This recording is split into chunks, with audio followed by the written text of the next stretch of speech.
Hello everyone and welcome to this video. Today we will continue with our demo on setting up a bird strike simulation in Ansys Mechanical, where we have used the SALE method. If you haven't seen the first part of this demo, I would suggest that you go and watch that before you watch this video. You will find a link in the description. But yeah, we will just continue where we ended up. So just a quick recap, in the end of the first part, we ended up with changing the material to vacuum, low density material, and we will just continue from there.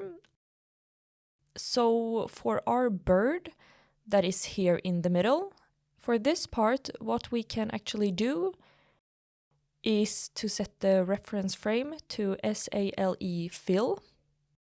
What this does then is it fills this background mesh with water wherever it intersects with the domain.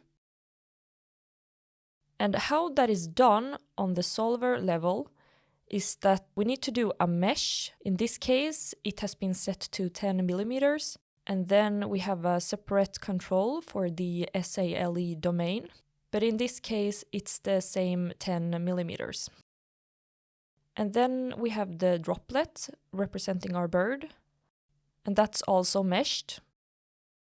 And in this case, it is meshed with the tetrahedrons, but this mesh is basically not used for anything else but to intersect that background mesh. So when we hit solve, what will happen is that LS-Dyna solver will fill all these elements that are intersecting with the droplet with water.